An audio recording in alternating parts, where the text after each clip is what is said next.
मंगलाचरण करेंगे।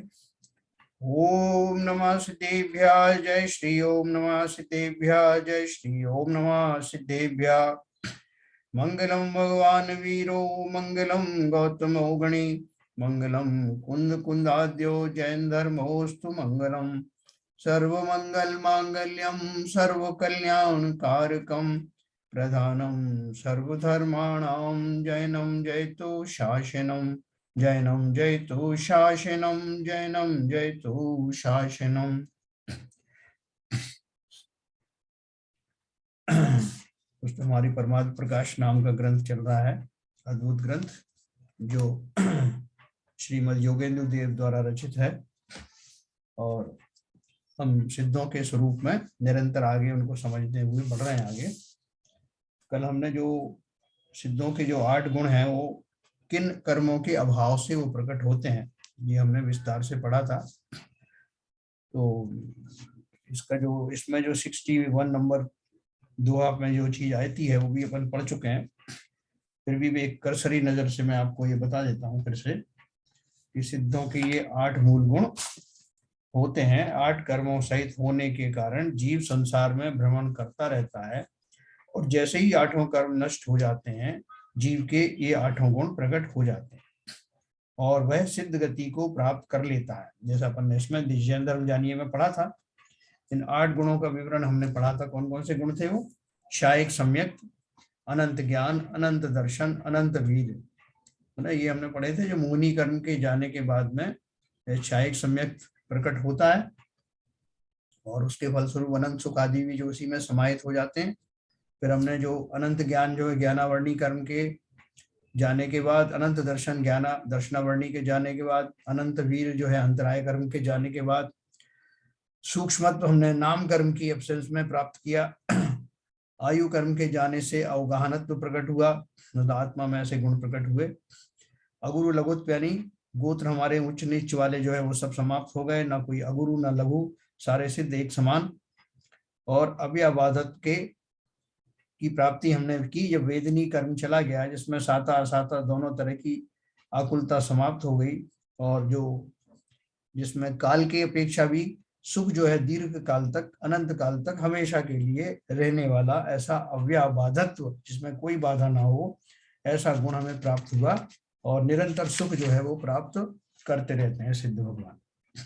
ऐसा हमने जैन धर्म जानिए में पढ़ा। सबके पास ये पुस्तक होगी या नहीं हो तो एक आध और मंगवा देंगे, लेकिन ये सबके पास रखिए। इसमें जब भी आपके मन में शंका हो तो 90% शंका है तो आपकी इससे दूर हो जाएगी।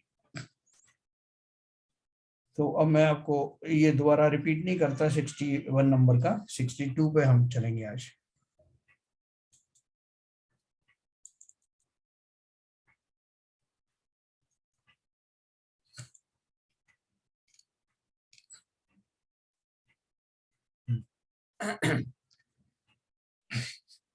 सिक्सटी टू में देखो क्या कहते हैं।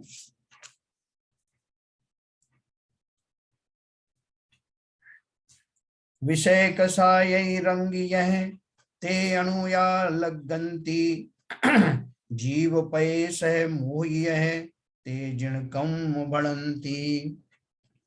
क्या अर्थ है इसका देखते हैं। सिद्धों के आगे विषय कषाय में लीन जीवों के जो कर्म परमाणुओं के समूह बंधते हैं वे कर्म कहे जाते हैं। क्या कहा? आगे विषय कषायों में लीन जीवों के जो कर्म परमाणुओं के समूह बंधते हैं वे कर्म कहे जाते हैं। उसमें क्वालिफाई क्या किया? विषय कषायों में लीन, है ना। कर्म बंधने का कारण ही ये है कि हम विषय कषायों में लीन होते हैं। और विषय कषाय में लीन क्यों होते हैं? क्योंकि हमें वेद विज्ञान नहीं है और हम जो है मिथ्या श्रद्धा के धारी हैं। ऐसा कहते हैं विषय कषायों से रंगिता नाम यानी रागी मोही जीवों के जीव के प्रदेशों में जो परमाणु लगते हैं बंधते हैं उन परमाणुओं के स्कंदों को जिनेंद्र देव कर्म कहते हैं, है ना। कर्म क्या है? कर्म से घबराने की जरूरत है क्या? जैसे इतने सारे पुद्गल परमाणुओं के बीच में हम खेल रहे हैं हमारी सारी गृहस्थी, हमारा जीवन यापन पुद्गलों के बीच में ही तो हो रहा है। तो वहां कौन सी नई बात है? नई बात ये, और वो तो और अत्यंत सूक्ष्म परमाणु स्कंद है। लेकिन असली बात क्या होती है कि वो चार्ज पार्टिकल होते हैं। और चार्ज पार्टिकल का मतलब क्या है कि जब यथा योग्य समय में जब उनकी मैच्योरिटी आती है तब वो अपना चार्ज के फलस्वरूप होने वाली प्रसंग हमें देते हैं। तो वही उन्होंने बताया, शुद्ध आत्मा की अनुभूति से भिन्न जो विषय कषाय उनसे रंगे हुए आत्मज्ञान के अभाव से उपार्जन किए हुए मोह कर्म के उदय कर परिणत हुए, ऐसे रागी द्वेषी मोही संसारी जीवों के कर्म वर्गना योग्य जो पुद्गल स्कंद हैं, वे ज्ञानावरणादि 8 प्रकार कर्म रूप होकर परिणमते हैं। देखो उन्होंने अपने सेंटेंस में वो सारी बातें कह दी, क्वालिफाई क्या क्या कह दिया।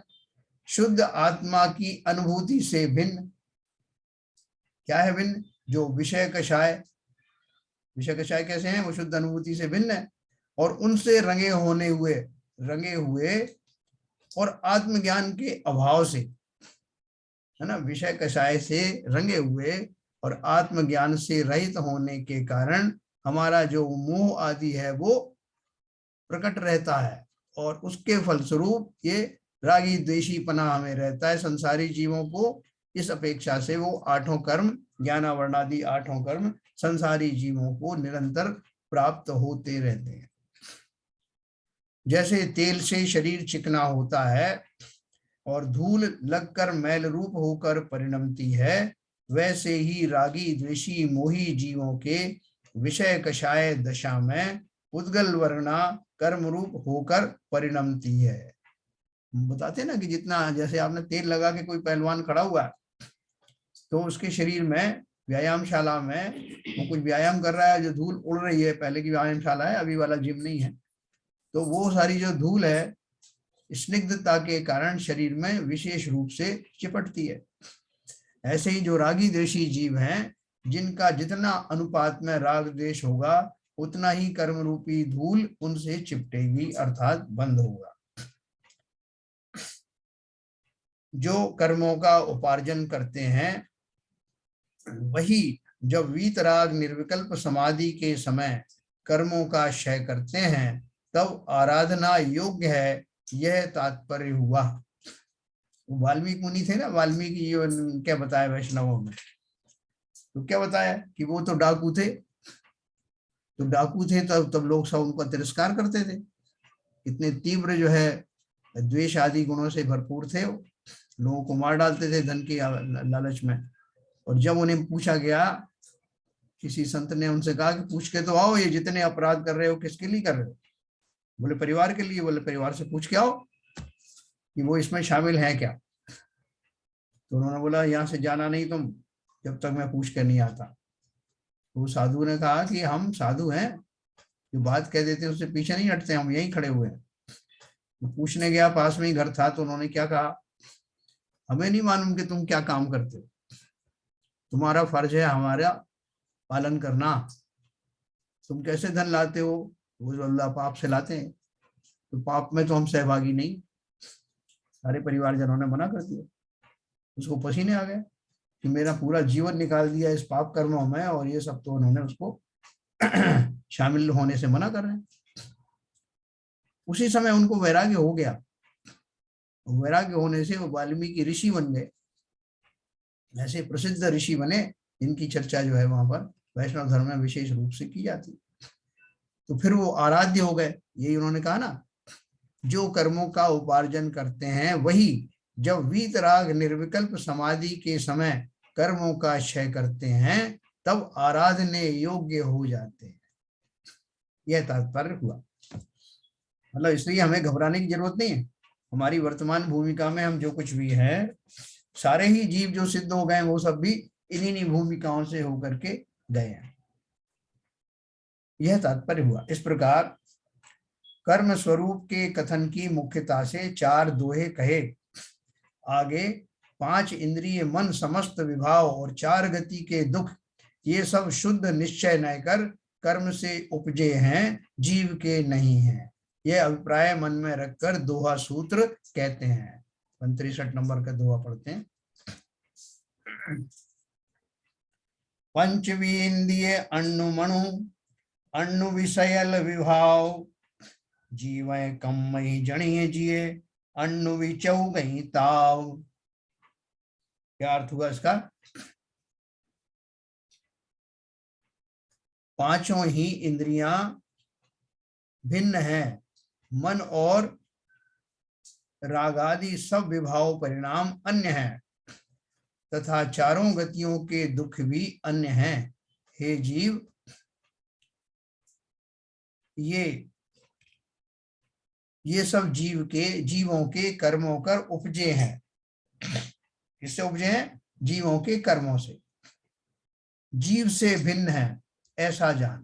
देखो भावार्थ में बताया, इंद्रिय रहित शुद्धात्मा से विपरीत जो स्पर्शन आदि 5 इंद्रियां शुभ अशुभ संकल्प विकल्प से रहित, आत्मा से विपरीत अनेक संकल्प विकल्प समूह रूप जो मन और शुद्धात्म तत्व की अनुभूति से भिन्न, जो राग द्वेष मोहादि रूप सब विभाव, ये सब आत्मा से जुड़े हैं, तथा वीतराग परमानंद सुख रूप अमृत से प्राण मुक्त जो समस्त चतुर्गति के महान दुखदायी दुख, वे सब जीव पदार्थ से भिन्न।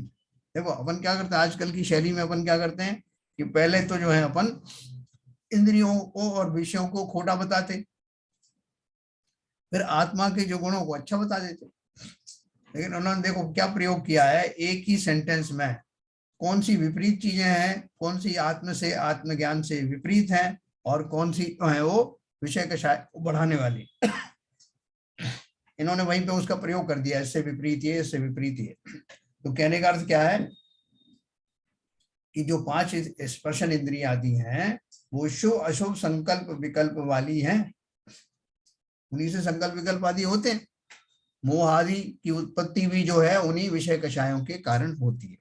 राग द्वेष मोह आदि रूप ये सब विषय कषाय की उत्पत्ति किस वजह से होती है? क्योंकि मैं संकल्प विकल्पों से और विषयों से आक्रांत रहता हूं।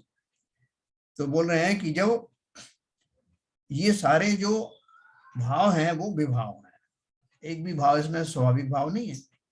इंद्रियों के द्वारा जाने गए, पहचाने गए और अपने लक्ष्य में लिए गए समस्त विषय भोग आदि इंद्रियों के माध्यम से दिखते जरूर हैं पर मेरे नहीं है ना, आत्मा के नहीं है। इसलिए उन्होंने बोला मोहादि रूप सब विभाव ये सब आत्मा से जुड़े हैं।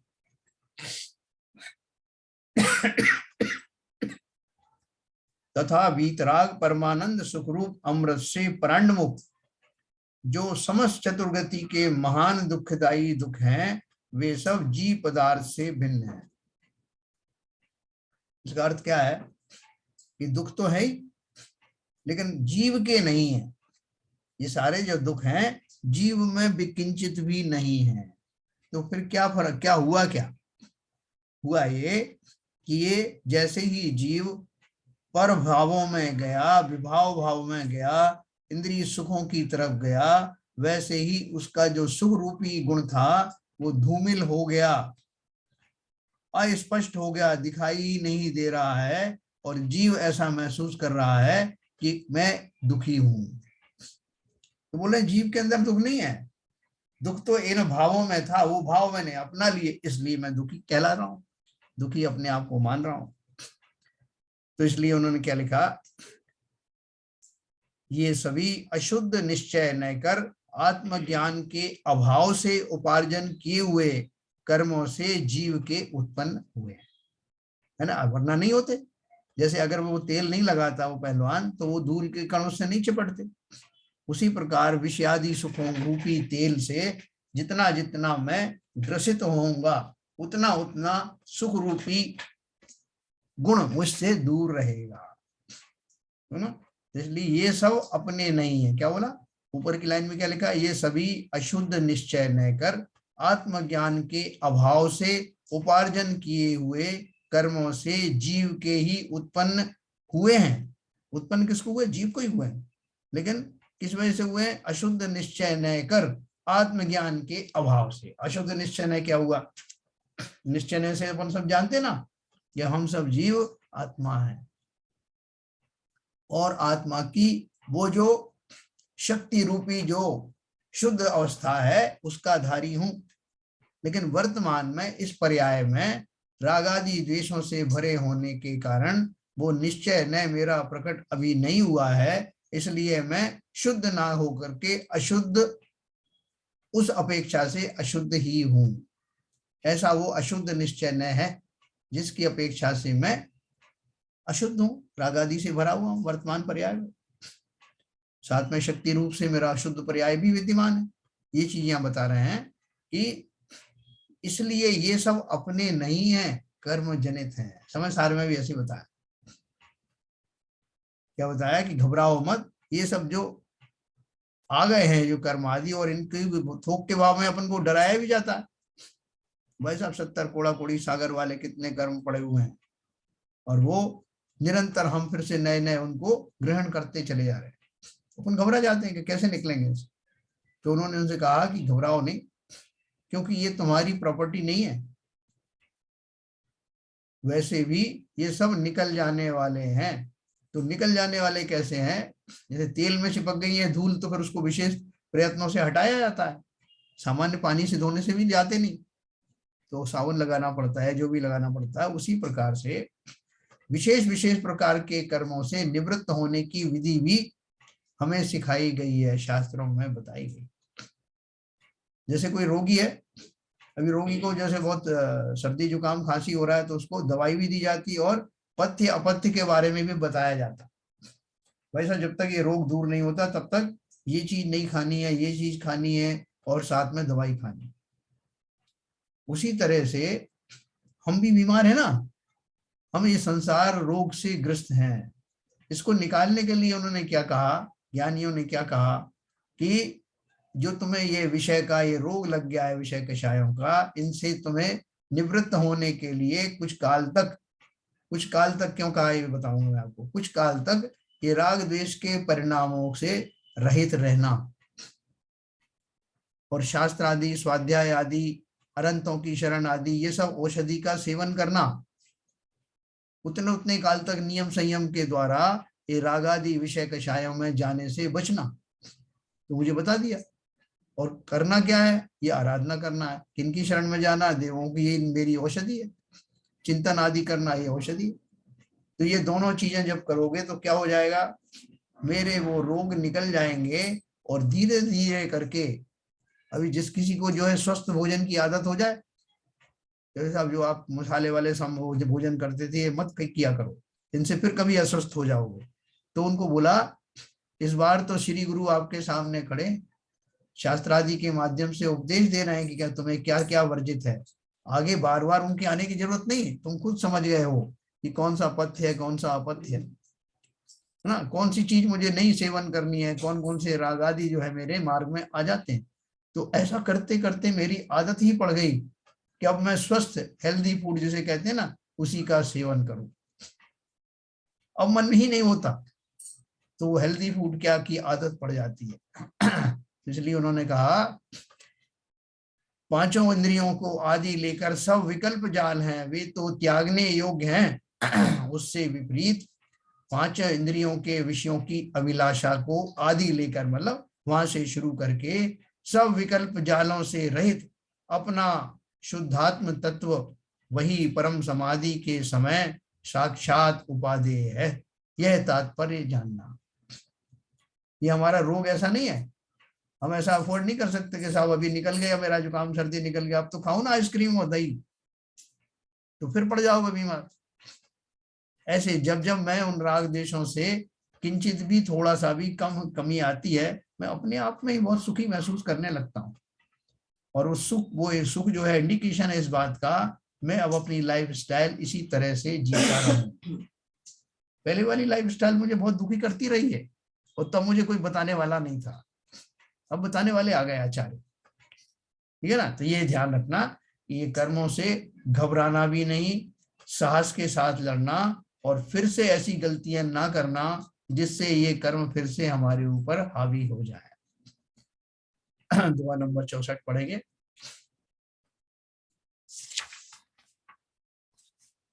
दुख भी सुख बिहु, दुख भी सुख भी बहु बिहु, जीव कम जने, अप्पा देख मुणई पर निच्छौ ए भणे। देखो क्या अर्थ है इसका। दुख भी सुख भी बहु बिहु, जीव कम जने, अप्पा देख मुणई पर निच्छौ ए भणे। दुखमपि सुखमपि बहुविधम जीवानां कर्म जनयति, आत्मा पश्यति मनुते परम निश्चय एवं भणति। देखो बहुत बढ़िया अर्थ है इसका।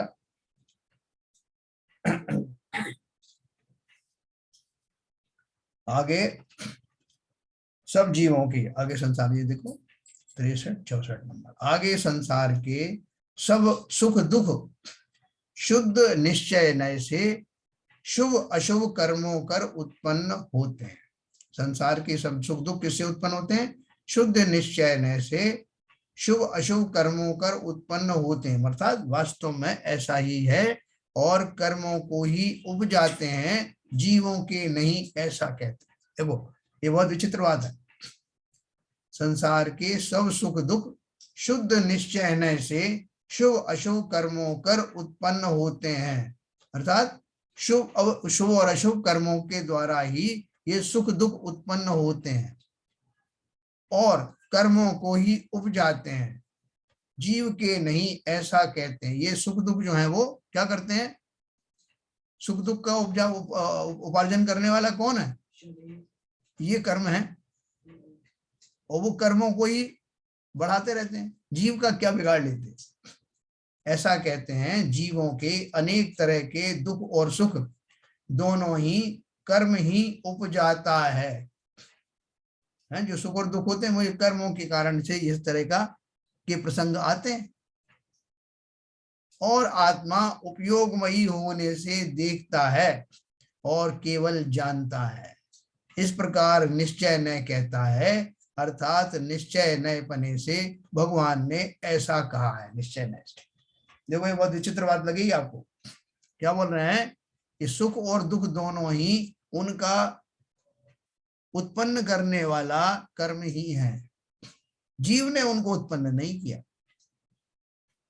है।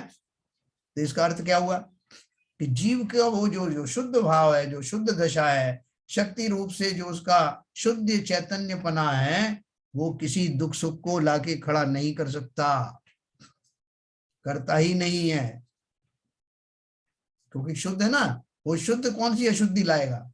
तो कौन लेके आ रहा है अशुद्धि? बोले कर्म ही लेके आ रहे हैं। ठीक है, देखो आगे बढ़ाते हैं। भावार्थ में दिया है, हाँ एक लाइन उन्होंने और बताई थी, कर्म ही उपजाता है और आत्मा उपयोगमयी होने से देखता है। शरीर आदि में उत्पन्न होने वाले जो रोग आदि हैं, अपन वहीं से शुरू करें।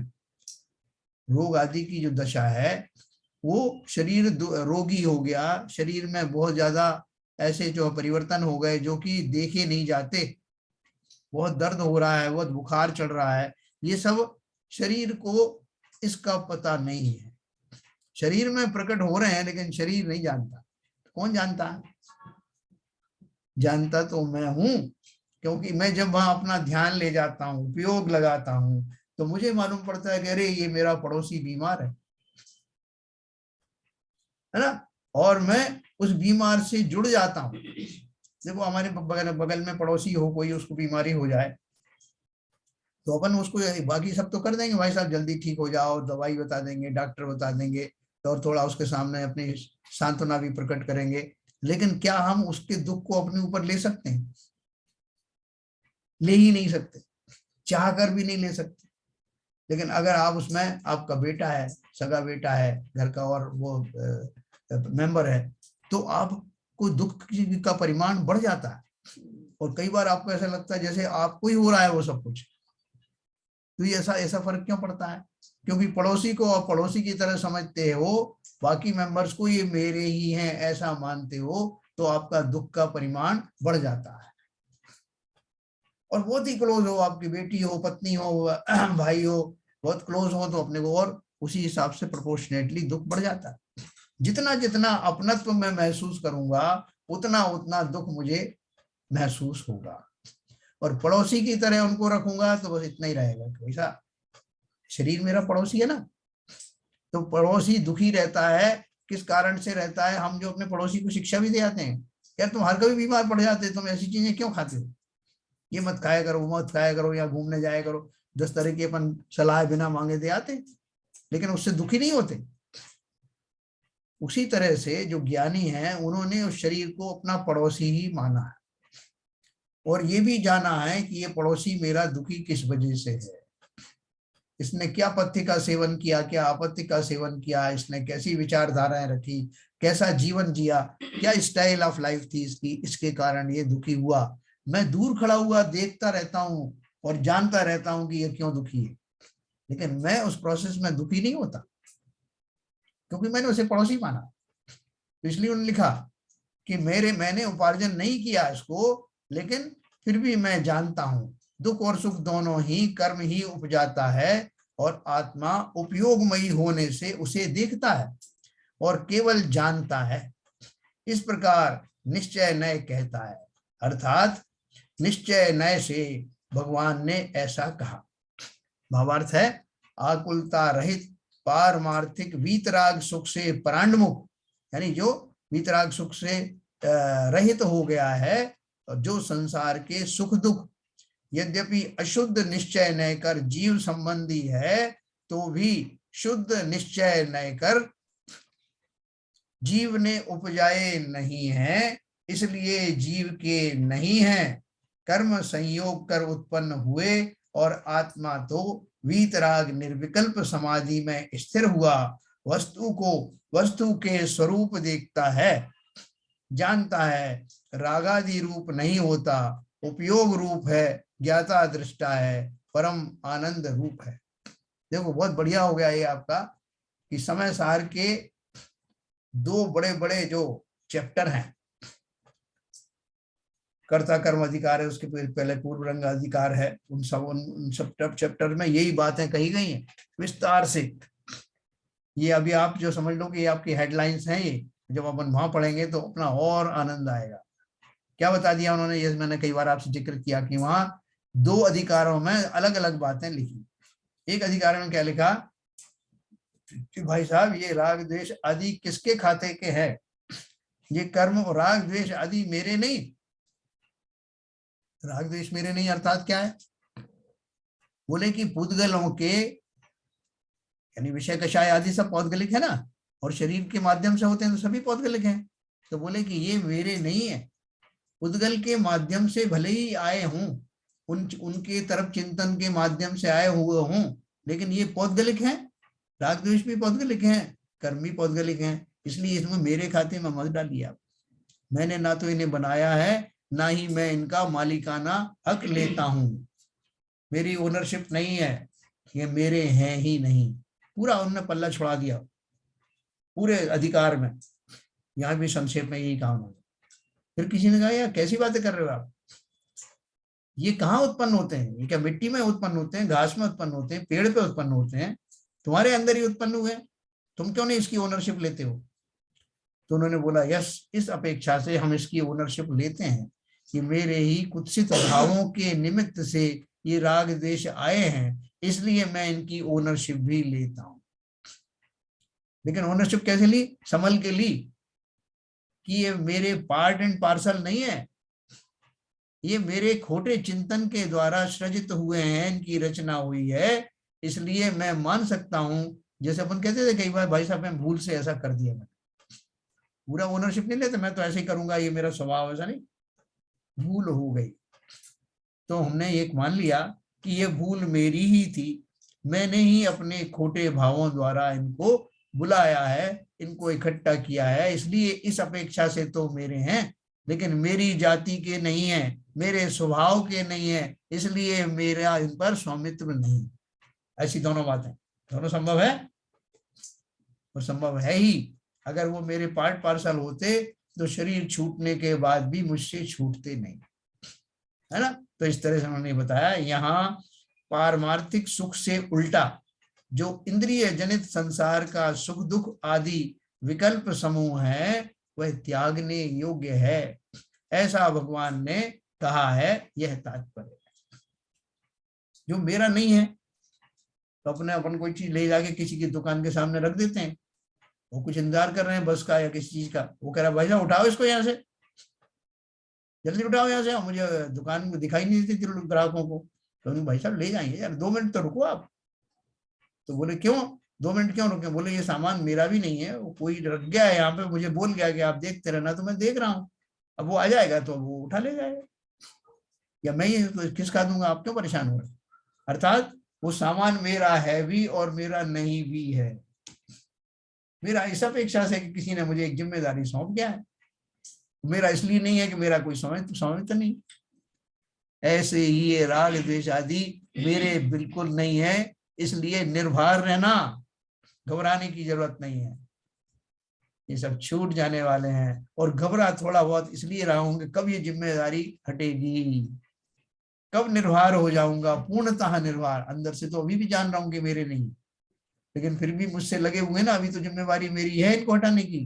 इसलिए आचार्यों ने कहा इन दोनों बातों को भली प्रकार से समझना। अगला वाला दोहा अपन पढ़ते हैं, फिर अपन अनम्यूट करेंगे। 64 पढ़ा हमने, 65। बंधु भी मुख भी सयलुजिए जीव है कम जने अप्पा किंपि भी गुणैणवी निच्छौ एवं भणे। है ना, बहुत बढ़िया दोहा। क्या बोल रहे हैं? 65 नंबर का दोहा। आगे निश्चय न कर बंध और मोक्ष कर्म जनित ही हैं।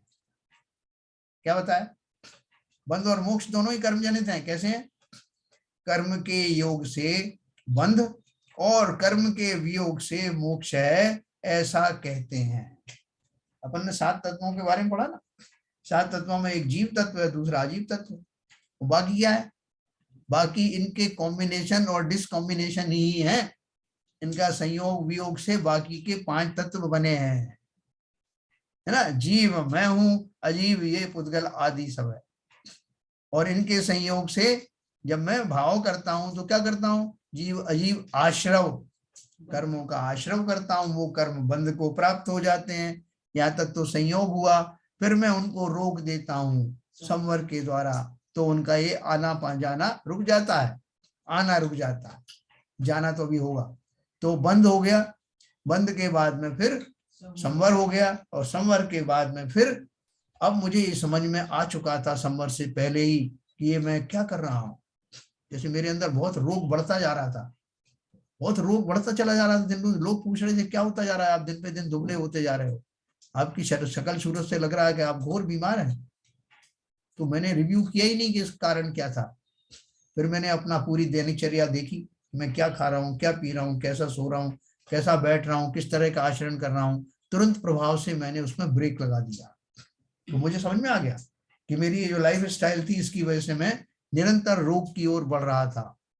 मैंने रोक लगा दिया और समस्त अपनी लाइफ स्टाइल को चेंज कर दिया। धीरे धीरे करके मैं स्वास्थ्य लाभ करने लगा। अर्थात वो जो मेरे अंदर रोगाणु आ गए थे, उनसे मैं धीरे धीरे निवृत्त होने लगा। इसी का नाम निर्जरा है। जो भी मेरे रोगाणु, अब मैं कह रहा हूं ना, ऐसे कर्माणु ही जो मेरे आ गए थे, आते रहने लग गए थे, उनसे मुझे निजात मिल गई संवर की धारण करते ही। और फिर निर्जरा, निर्जरा के द्वारा वो जो संयोग हो गया था जिनका, वो निर्जरित होने लग गए। तो ये सब वियोगी अवस्था है। और जब संपूर्ण रूप से निर्जरित हो गए तो मोक्ष दशा प्रकट हो गई। ऐसे वो 7 तत्व में जीव और अजीव ही मुख्य हैं, बाकी तो उनकी संयोगी वियोगी अवस्था है। ठीक है ना। तो एक उन्होंने यही कहा। देखो देखो बड़ा सिंपल है वास्तव में, आप देखो तो इसमें कुछ भी मुश्किल नहीं है। कितनी सिंपल जो है वो व्यवस्थाएं बताई हैं कि भाई साहब ये करोगे तो ऐसा हो जाएगा, ये नहीं करोगे तो ऐसा होगा। कितनी सामान्य सी बात है, मगर हम मूर्ख ऐसे हैं, इतनी सामान्य दशा को, इतनी सीधी बात को भी पकड़ नहीं पा रहे। आगे निश्चय न कर बंध और मोक्ष कर्म जनित ही हैं, कर्म के योग से बंध और कर्म के वियोग से मोक्ष है, ऐसा कहते हैं। हे जीव, बंध को और मोक्ष को सबको जीवों के कर्म ही करता है, आत्मा कुछ भी नहीं करता। निश्चय नय ऐसा कहता है, अर्थात निश्चय नय से भगवान ने ऐसा कहा। भावार्थ है, अनादि काल की संबंध वाली अयथार्थ स्वरूप अनुपचरित असद्भूत व्यवहार नय से ज्ञानावरणादि द्रव्य कर्म बंध और अशुद्ध निश्चय नय से रागादि भाव कर्म के बंध को तथा दोनों नयों से द्रव्य कर्म भाव कर्म की मुक्ति को यद्यपि जीव करता है, तो भी शुद्ध पारिणामिक परम भाव के ग्रहण करने वाले शुद्ध निश्चय नय से नहीं करता है, बंध और मोक्ष से रहित है, ऐसा भगवान ने कहा है।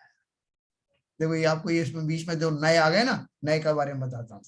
अनादि काल की संबंध वाली अयथार्थ स्वरूप अनुपचरित असद्भूत व्यवहार नय से, अनुपचरित क्या है?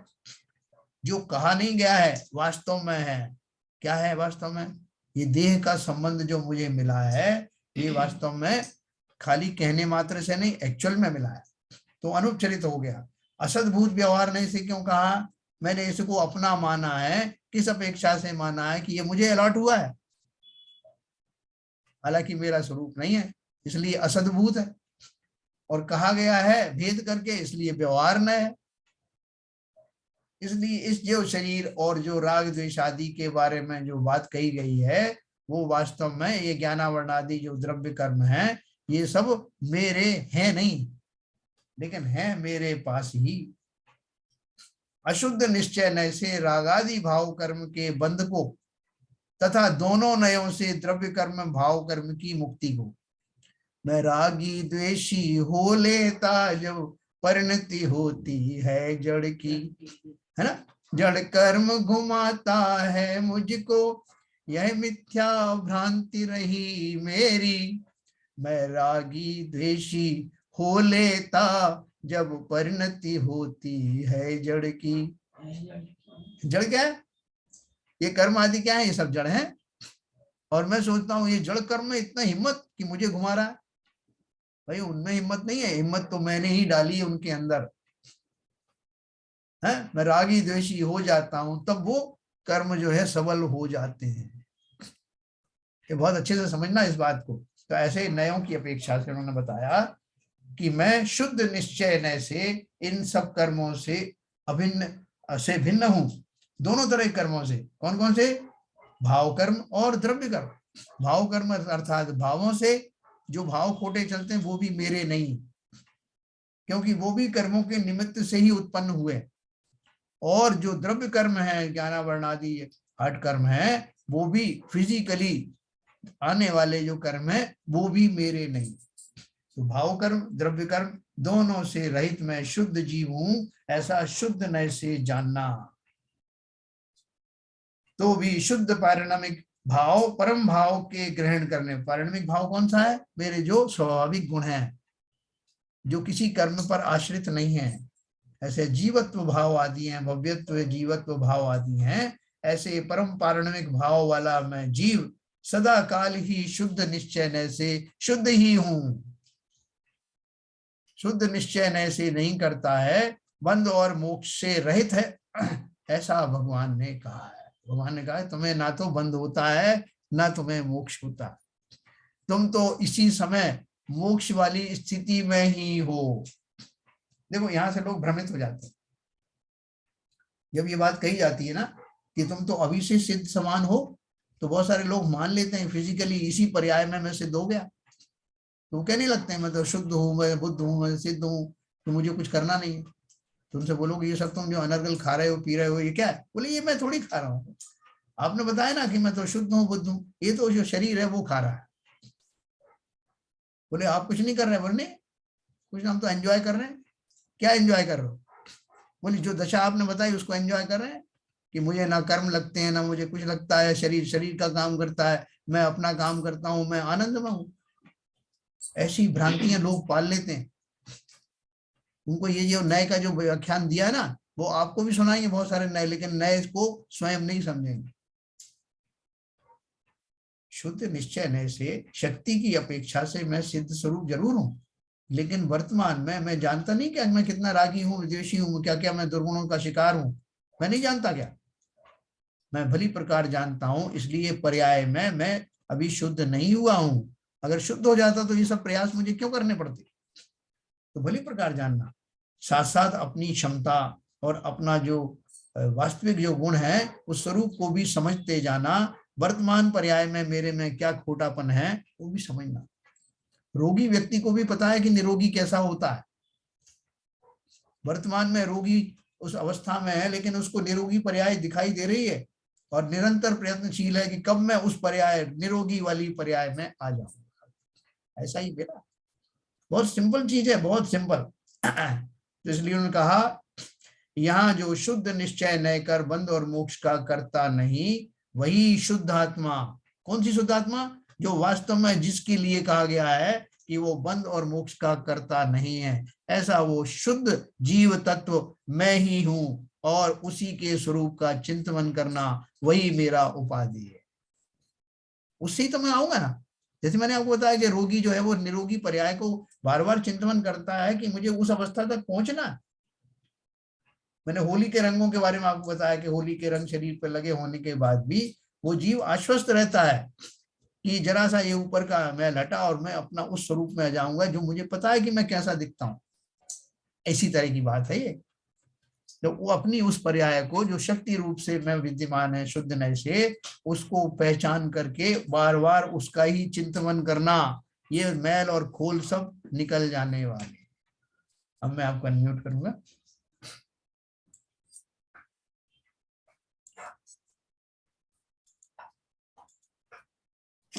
हाँ सर। जैन साहब, जी एक प्रश्न उठ रहा है। इन दोहों में दो शब्द यूज किए, शुद्ध निश्चय न कर और अशुद्ध निश्चय न कर। हाँ। तो ये व्यवहार न कर का क्यों नहीं यूज किया?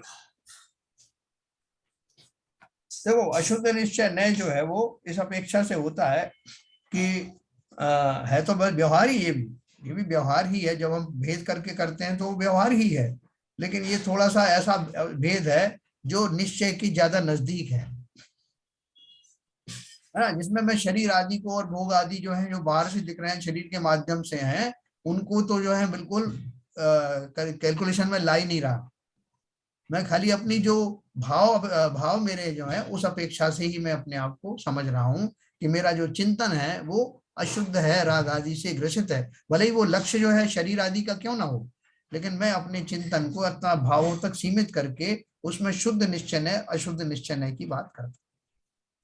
बट दूसरा स्वरूप वो व्यवहार नहीं हुआ।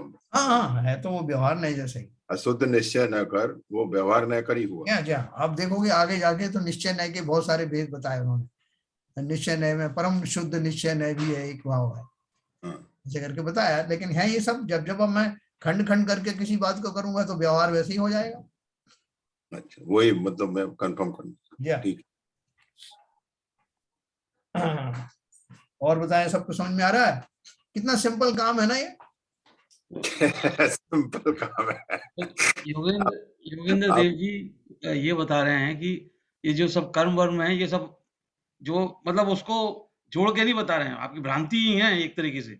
हाँ, ये जो वैसे तो होता उससे ही है, लेकिन ये भी भ्रांति है एक तरीके से कि ये आपका आप अपने आत्मा को लेके चलोगे तो ये सारी चीजें कहीं भी आपके आगे आएंगी नहीं, कोई प्रॉब्लम करेगी नहीं। चाहे कितने भी आपके कसाय बने हो, कितने भी कर्म बने हो, कुछ काम फर्क नहीं पड़ेगा। वो मैंने आपको एक उदाहरण दिया था ना कि वो किसी दुकान के सामने आपने किसी और का सामान रख दिया जो आपका भी नहीं था, कोई कह गया कि भाई साहब मेरा ये सामान रखा है, देखते रहते, तो आपके क्या भाव होंगे कि वो आपका है कि नहीं है? तो दुकानदार बोला कि आप जो इसकी तरफदारी क्यों कर रहे हो, आपका है क्या ये सामान? तो नहीं साहब मेरा तो नहीं है। लेकिन फिर आप क्यों मना कर रहे हो कि मैं यहाँ से नहीं हटाऊंगा? तो नहीं साहब मेरा तो नहीं, मगर मेरा है भी। तो क्या अपेक्षा से आपका और क्या अपेक्षा से आपका नहीं? वो ऐसी भाव रख के देखो, आचार्यों ने यही बताया कि ये अशुभ कर्म आदि तुम्हारे हैं भी और नहीं भी हैं। नहीं तो आपने दूसरा एग्जांपल भी दिया ना जी कि मैं तो निश्चय शुद्ध निश्चय न कर से मैं तो शुद्धि हूँ। हाँ ये जो कोई राग द्वेष और ये मोह के जो भाव बन रहे हैं, ये तो पुद्गल शरीर कर रहा है उद्गल और के मैं तो इसको एंजॉय कर रहा हूँ। हाँ वो भी एक तथ्य है ना। तो उस तथ्य को से दूर करके हमें ओन तो करना पड़ेगा ना कि हमने अपने भावों से ही इनको कर्म जनित करके और ये स्थिति बनाई है। अगर नहीं आप तो उस अपेक्षा से ओन नहीं करोगे तो फिर हाँ, वैसे ही बन जाओगे, निश्चयभाषी बन जाओगे। वही निश्चयभाषी वही मैं कहने वाला था। दूसरी स्थिति वो निश्चयभाषी वाली भी है। जी है। तो उससे भी वही तो सबसे कठिन कार्य है सर, निश्चयभाषी न बनना और इन कर्मों से निजात पाना। आपने तो बहुत सिंपल बोल दिया, कितना सिंपल काम है। देखो वास्तव में कई बार जब अपन इसमें भाव विभोर हो जाते हैं तो अपने को खुद ही ताज्जुब होता है कि इतना सिंपल बात मेरे समझ में वो क्यों तो बात सही है। अंत में जाके जब भाव विभोर हो जाते हैं उसमें अंदर बिल्कुल समा जाते हैं तब लगता है, मगर जब बाहर निकल के आते हैं तब ढूंढते हैं कि भैया कहाँ से रास्ता था, किधर चला गया। हाँ देखो सीवीजन साहब, इसमें एक्चुअली सीवीजन ये कह रहा था मैं, ये है भी सरल ही है, कोई कठिन नहीं है। नहीं क्योंकि कठिन जब करने बैठोगे तो सरलता से ही होगा, ये कठिनता से नहीं होगा। क्योंकि इसमें हाँ ये बात तो बिल्कुल सही है। हाँ ललित जी कुछ कह रहे हैं। जो होगा वो सहज एक्चुअली रूप में ही होगा। हाँ बोलिए। इसमें एक्चुअली कर्म तो है तो अपने ही क्रिएटेड, पर अगर एक तरह से केवल यही पहलू मानते रहे कि नहीं मेरे ही है तो उनको छोड़ना और मुश्किल पड़ेगा। इसलिए जिनवाणी में ये भी बता दिया ये तुम्हारे नहीं है, इसलिए छोड़ना भी आसान है इसको। यस यस ये दोनों कॉन्सेप्ट ले आए हैं एक्चुअली जनरेट तो, क्योंकि इसका कर्म तो आत्मा के साथ कर्मणा शरीर चलता ही जब तक ये क्षय नहीं हो। आत्मा अपने साथ ही रखती है इसको, इन कर्मणा शरीर को, तो ये साथ नहीं चलते हैं। और इसका अनुभव भी, सुख दुख का अनुभव भी आत्मा के थ्रू होता है। अगर आत्मा नहीं हो तो कोई किसी नहीं अनुभव होने वाला। देखो ये स्टेटमेंट आपने दिया ना, कर्म आत्मा इनको अपने साथ रखती है, इसी स्टेटमेंट को अपन ऐसा कहें कि वो संसारी अवस्थाओं में आत्मा के साथ रहते हैं। इसमें फर्क है दोनों स्टेटमेंट में? नहीं, केवल सिद्धावस्था में नहीं होते, बाकी साथ में ही रहते हैं। नहीं रहते हैं और रखते हैं, दोनों में फर्क है ना। एक तो एक्चुअली जो योग है उसकी वजह से चुपके हुए, अगर आत्मा के साथ जो योग है वो नहीं रहे तो नहीं चुपकेंगे।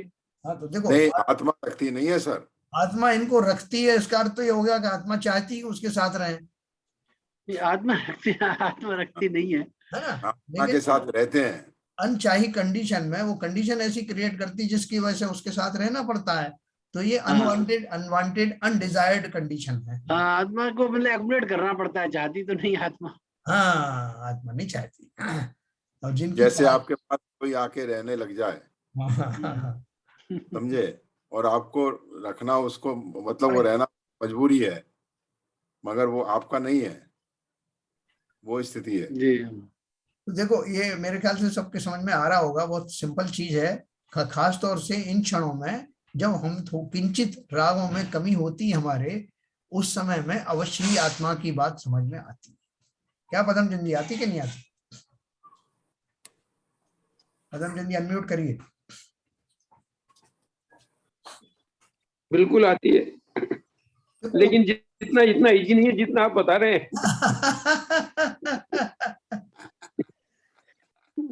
देखो आचार्य अगर जो है इस भाषा का प्रयोग ना करें तो जीव सोचे भैया अब हम रहने दो, हमारे बस का नहीं है। नहीं, धाड़स तो बनानी है सर। अपने बस का तो है, अपने बस का तो है, अपने ही बस का है और किसके बस का है? सबको अपने अपने जो है वो लोटा स्वयं ही छानना। साहब शिखर जी की यात्रा पे जाते हैं तो कितना रह गया, अरे थोड़ा सा दूर हो रहा है आगे, तो वो ढांस तो बनानी पड़ेगा ना। क्या नीरजा जी लग रहा है आपको कि सरल है ये? सुनने में सरल है, जिस दिन संकल्प होगा उस दिन सरल ही हो जाएगा। मतलब मैंने कठिन उसको बना दिया है। कहते हैं ना कि हम अगर जो है जो निर्बल हो जाते हैं तो सामने वाला सबल दिखाई पड़ता है।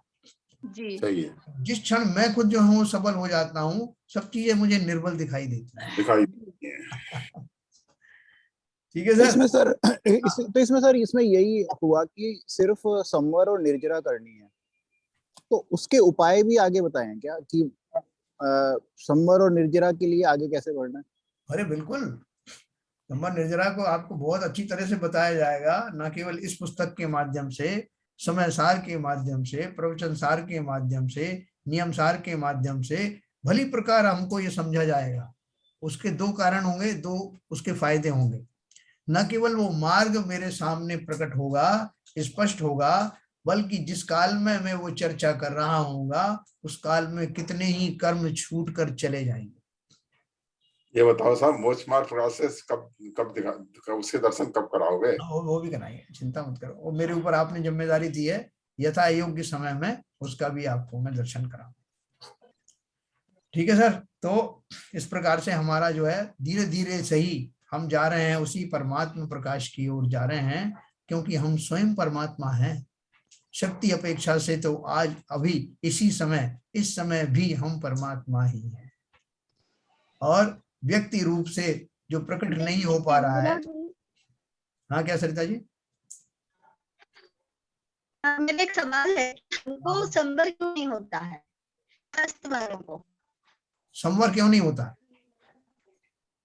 हाँ हाँ, तो संवर होने के लिए हम पूजा करें, पाठ करें। हाँ, संवर जो है वो किसको होता है? सम्यक दृष्टियों को होता है। वास्तविक संवर जो है, संवर निर्जरा अगर हम इतना पूजा पाठ, मान लो कोई बहुत पूजा पाठ कर रहे हैं, हाँ। बस आवाज इनकी बराबर नहीं है। नहीं देखिए, ऐसा है पूजा पाठ आदि के द्वारा उस जाति का संवर और निर्जराएं नहीं होती। वो क्यों नहीं होती, अपन ने इसके बारे में कई बार पढ़ा, लेकिन वो बेकार नहीं जाती। ऐसा नहीं कि पूजा पाठ सर्वथा निरर्थक हो, निरर्थक नहीं है, लेकिन वो थोड़ा सा हल्की वाली डोज है। अभी बूस्टर डोज लगने वाली ना, वो वाली डोज अपन को लगानी है, निरंतर लगानी है। तो कोरोना से तो आप निपट जाओगे एक आध डोज लगा के, लेकिन वो लोग आपको चैन से नहीं बैठने देंगे। आपने दवाइयां बनाई हैं तो और लो बूस्टर डोज। तो उसी तरह से ये जो हमें पूजन पाठ के माध्यम से हम वहां तक तो आ जाते हैं, पुण्य आदि की प्राप्ति तो हो जाती है, लेकिन वो हम वैसे नहीं बनते जैसे कि वो हमारे अरहंत आदि हैं। उसको बनने के लिए थोड़ी ऊपर की क्लास में जाना पड़ेगा कि वो कैसे बने। तो अपन इसकी चर्चा करेंगे कल, विस्तार से करेंगे। आपका तब तक इंटरनेट जरा हाई स्पीड वाला ले लीजिए, आपकी आवाज थोड़ी बीच में कट जाती है तो पूरी बात समझ में नहीं आ पा। चलिए ललित जी जिनवाणी स्तुति करें।